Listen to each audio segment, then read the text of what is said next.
So the next book on the reading vlog is Quicksilver by Callie Hart. Now, I think this will be an interesting vlog only because I have read this before, so I'm curious to see what tiny minutiae details I remember and which ones I don't. I remember a lot of the story, but I also feel like I skimmed parts of it too. And with Brimstone coming out next week, I wanted a little refresher. So let's do this. Got a nice little backdrop to read chapter 7. And I think I'm just using all the mediums to finish this book because I'm listening to it on Hoopla, I have the physical book, and I'm reading it through Kindle. So you do what you do to get it done. Do what you can, do what you do. I also think something I really appreciate about Quicksilver is that Callie Hart does a really good job making the characters likable even when they're not likable. I feel like every single character so far in the book, and I mean I've read it before, but I feel like every single character has had depth to them. Even if you didn't necessarily read it on the page, you got a sense from how those characters acted, how Saris was interacting with them, and the different cues that she may have picked up from them. So I felt like Callie Hart as an author really knows the characters, whether they're the main characters like Saris and Kingfisher, or whether they are the B characters or even C characters. I just feel like she knows her characters more in depth, and that really comes across on the page, and so it just adds so much more like just oomph to a story, in my opinion, because a story can have really strong main characters, but if they don't have good side characters, it just kind of falls flat. This reread of Quicksilver, I've been far more invested in the story than even I was at the beginning of the first time reading it. I felt like it took me a minute to get into, which is to be expected when you're starting a new fantasy series, because authors need to introduce this whole new world. They need to set up the characters, they need to set up the setting, they need to set up the external conflicts, internal conflicts, and they need to do so in a way that's not just info dumping on a reader, because nobody wants to read an info dump. And I don't know, I felt like it was a lot drier the first time I read it, and it could just be because I'm switching up the way I'm reading it, because I'm reading it in my book, and I'm also reading it on my Kindle, and I'm also listening to it on Hoopla, and then I kind of did a combination of the two. So I think maybe that's why it's becoming a little bit more entertaining, or it's been more like pulled me in. So I will say that it has been a lot more immersive for me this way around, and I've been drawn into a story I think a lot quicker than even I was the first time. So I just listened to chapter 8 of Quicksilver with Hoopla, and then I was also following along in the book, and I gotta tell you, it was a good experience. Although for me, the thing I struggle with listening, if I have the book in front of me, I just want to read ahead, but I kind of liked it. It was kind of like a more immersive experience, and it was fun for me to hear the voices. I really wanted to hear how the performer in the book voiced Kingfisher's voice, and I liked it. But I also have to say Renfrew is probably my favorite because he's got like this Scottish accent. He reminds me a lot of if you've ever watched Outlander, he reminds me of Ian. That's all I can hear. But yeah, a really immersive experience. So I totally understand why people will do that, because it's really good, and it just drew me into the story so much more. So I'm partway through chapter 12, and I keep taking TikTok breaks, just because I'm getting distracted. And I stumbled across a TikTok of this girl about having a meltdown over, I'm assuming, the editing in Brimstone. I didn't really get that much information because I immediately scrolled, because no spoilers, because that will ruin the whole experience for me. But I could not get it out of my head. Something about the editor dropping the ball. There's like mistakes, so I'm like, oh great, now I'm gonna be going into that book with that in the back of my mind. And I'm not even somebody who really, maybe this is bad, but I just like, it would have to be so egregious for me, or so obvious for me, to like notice editing mistakes. I'm not somebody who is gonna sit and pick bones over where commas go, or where periods go. Like, the grammatical stuff, I'm not going to be a grammar Nazi. I'm just not going to. If the story's good, I mean, again, it'd have to be egregious or so super obvious for me to notice, but even then, I'm like, I don't know. It's just not one of those things I'm going to pick over. I will say, I have noticed in Quicksilver, there are a few things where I'm like, okay, this doesn't track, like, the continuity. Like, there's some continuity things. They're really small, and I'm like, ultimately, does it matter? No, but it is something I've noticed the second time through that I didn't notice reading the first time through. And maybe it's just because I have a better idea, but even still, some of the stuff I'm reading, I'm like, I don't know. But also, I've been, and this may be a bad thing, but I've been doing more of the immersive reading by listening to it and reading it at the same time, which I like, but at the same time, it's so much slower. I didn't even realize how fast I read until I'm, like, sitting there listening to it, and I'm, like, 4 paragraphs ahead of it, and I was like, shoot.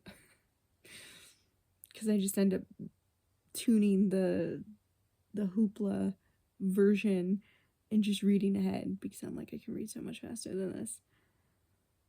Which I'm guessing probably isn't necessarily a good thing, but you know. So the one example I'll point out, because I feel like this is a really small thing, and like if you've never read it, it doesn't spoil anything. It's Everlane. It's who Saris meets, and she's like, well, just call me Lane.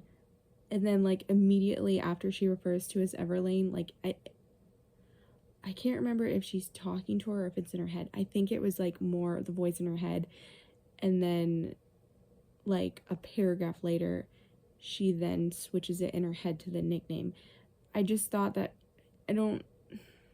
to me, I would be like, okay, if she just told her Lane, and then she, like, had this moment where she, like, started to do the Ever, and then she, like, corrected it to Lane, but then in the next paragraph, she went back to before, so, I don't know.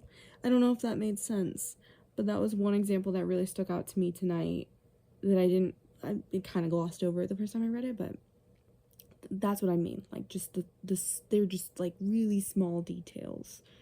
There was something else too, but for the life of me, I cannot remember what it was. It's like after midnight, and it's way past my bedtime for sure, but I just gotta finish my chapter. Because I can't not finish the chapter. Famous last words. So I'm about halfway through chapter 15. I know some people might classify this as like an enemies to lovers type trope. I don't think that's true. I don't think this is a true enemies to lover. I just don't. Because I don't think she's never, no. Some people that might be a hot take, and some people might be like, no, it's not. There is attraction there. And I feel like a true enemies to lover is like, just hatred. Like, if you hated someone, you wouldn't be attracted to them. At least not in my experience. I'm at the start of chapter 21. I'm not gonna lie, I kind of forgot that this was the direction the story was going.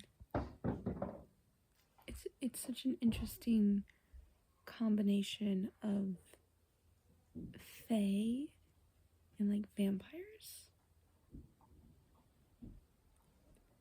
I don't really know how much more to expound on that because I don't want to like give things away. But I haven't read another book like that, which is partly why this book was like, it drew me in. Because I'm like,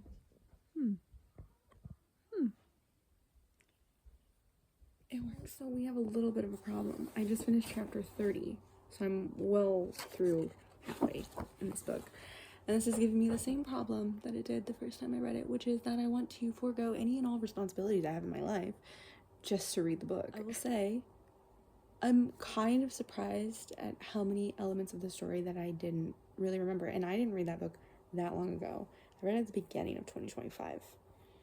And I mean, it's the end of November. I don't know. I feel like I would remember more of the details than I do, but I don't know. In a way, it kind of makes it more enjoyable reading it through the second time around because I'm not like, oh, I know what's gonna happen. I mean, I do, but I don't. So, anyway, I I did forget how much of the vampire was like a big component of the book. It seems different than what's out there, but again, I've probably only scratched the surface with what I've read with like fantasy. Also, and this might be a hot take, I'm not really sure. I don't know the temperature out there for people, but I really, really enjoy romantasy, and it's not because it's smutty. I really enjoy romantasy because it has the romance aspect that some high fantasy doesn't have.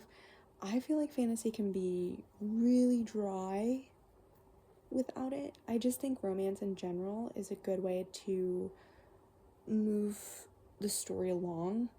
Again, it can turn the characters good or bad, and I just think it adds more, in my opinion. I know not everyone will agree with me, but I really like that aspect. So yeah. It's getting good. It's getting good. I like it a lot. But I want to forego all of my responsibilities today, but alas I cannot, because I am hosting Thanksgiving and my house is quite a disaster. I need to stop and clean, but it's so good. It's so good. Don't be fooled by the dim light and me still being on the same couch. I have in fact moved. I have washed the walls, I think, of about my entire house. Because hosting for Thanksgiving is so much fun. I really like LARPing as Cinderella before she got her fairy godmother. It's so fun. Anywho, I'm about to start chapter 40. And we have like 50 pages left, which I'm excited about. I really like this book. Honestly, again, I will reiterate what I said earlier. Even reading it for a second time, it makes me want to ignore all my responsibilities and just read it. Although I don't remember there being as much smuttiness in this as there is, which I don't know why that surprised me, but it did a little bit. Which I feel like it bordered on a bit too much, but you know, what do I know?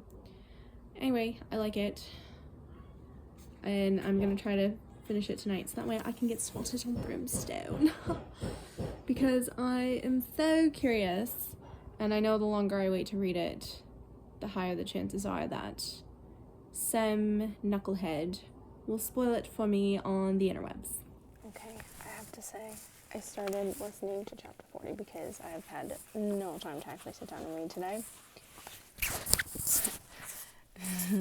This time around, I will say the pacing of like the romance is really,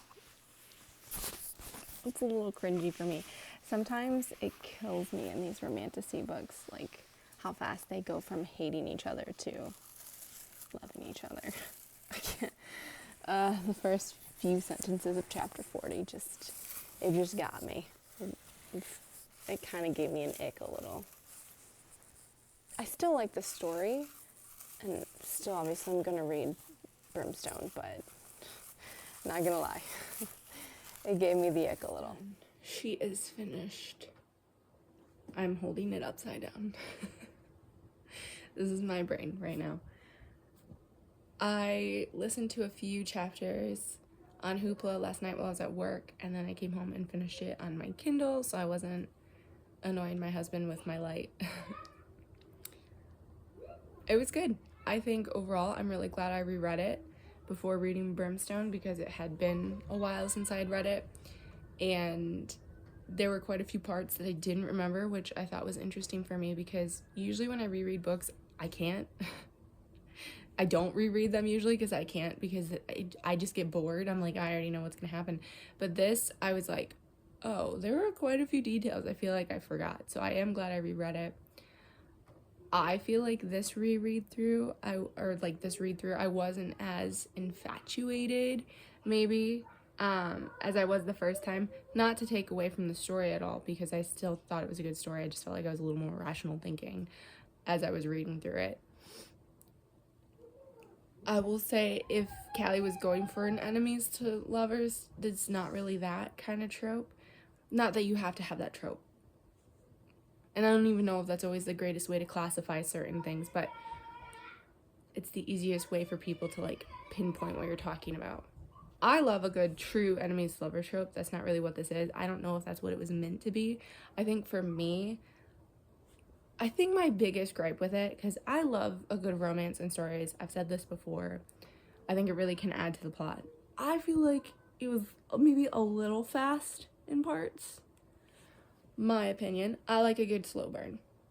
I like the tension and yearning, and this felt a little bit, this gave me a little bit of like Fourth Wing. It's just, sometimes it's too quick in these books. They need to take it, they just need to take their time a little bit more. My personal preference and opinion. That being said, I still really enjoyed the story. I enjoyed the worlds that Callie was building. I think she did a really good job creating something that was unique, something that wasn't just like copy and pasting every other setting that's in fantasy. I really enjoyed the fae and vampire interaction relationship there in the book. I could just be ignorant of this. I haven't seen that in a lot of like romantasy books. I really appreciate that it's different. I think that makes it more interesting. I really like the characters, the side characters. I really like the little plot twist that happened. I knew it was coming this time, obviously, because I read it. The first time I was like, what? You're telling me what? And I feel like if you've read it, you kind of know what I'm talking about. I think overall, if you enjoy like the romantasy genre, if you enjoy romance, if you enjoy kind of getting into this world building, you will enjoy this book. I think I would have loved to see maybe a titch more of world building and see more of the world and the realm.